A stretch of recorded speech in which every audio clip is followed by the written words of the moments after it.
So making energy from footsteps is what our next company does. Pavegen Systems is run by Lawrence Kemble-Cook, who joins us in the cab for Reuters on the road. Lawrence, good to see you. Good morning. Just very quickly, tell us what you do. So Pavegen converts the energy from your footsteps into electrical power. So every single step you make in our cities, every country in the world, we're trying to take our technology to so that you can power lights, off-grid applications just from using the kinetic energy that's usually wasted. But right now, this is used more sort of publicity events, promotional events, etc., etc. When can you get it to that stage where companies, governments are going to use it for the big thing?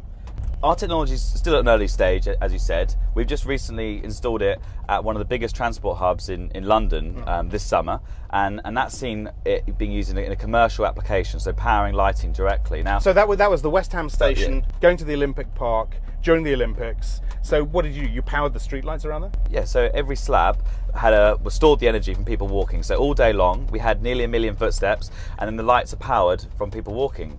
How many steps, and this is I'm trying to get my head around this, but how many steps on one paving slab would you need to store enough energy to power a street lamp for an hour? Okay, so we're in Canary Wharf. Now, the high footfall area, many hundreds of thousands of people move through it. Now, a typical tile would receive 50,000, maybe more a day. Yeah. And those kind of areas, that kind of figures are the amount of footfall we're using to power lighting. So it's in high footfall environments. It's not something you'd use in your home, but something that you'd use in any common street in busy areas where we can harvest that for the lighting. So that would power one street light, a typical tile outside the station here. Yeah.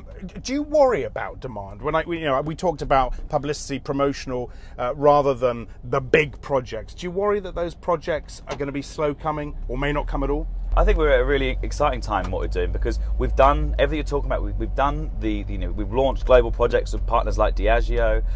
We work with real key brands, but now we're starting to do larger scale projects. Those key brands, those are the publicity shoots, if you like. Yeah. The big projects, governments working with electricity grids, etc. So we have in the pipeline a number of projects going on in London and globally that have actually already been installed. I'm not allowed to talk about at the moment on that kind of scale. So these are things that are happening. And scale takes time. It can't happen overnight. But we have the order book to show that this is something that is going to scale. It doesn't happen in one day, but it's something is focused on now, and some of them have already happened. And you are making money from this and can continue building a really solid business through this? So we're at a stage where we closed our last investment round last year. We've scaled it up. We're in production of the units. We have 22 members of staff on the team. It's going really well. We've got turnover. We're going to aim to be in profit for first Q1 next year. Okay. So it's a nice stage for us. You had breakfast, but we're about 3/4 of the way around. You had breakfast with David Cameron last week or the week before or recently. Your own words, you gave him a good talking to. What's it like being an entrepreneur in the UK? In this environment? So I think it's really tough at the moment because you've got balances of government policy, the longevity of it. Is it really going to help us? So for me, the things like the funding gap, between raising 2 to 6 million is really hard. You need government to come on board to give you breaks. So like NI tax breaks, the R&D tax credits, we need to see more of those. Slow down just a bit, Fred, if you could. Yeah, there's a couple more things I want to ask. And also I think that we need things like Shell Livewire Award. Yeah. We won that, and that helped amplify us and give us some funding we needed. And I need more government grant schemes to allow us to grow and scale in different ways.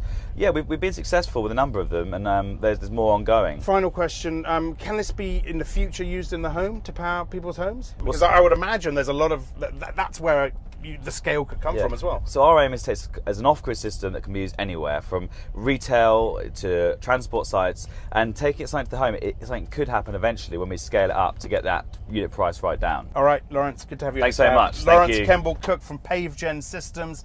That was Reuters on the Road. Join us next time. I'm Axel Twelford.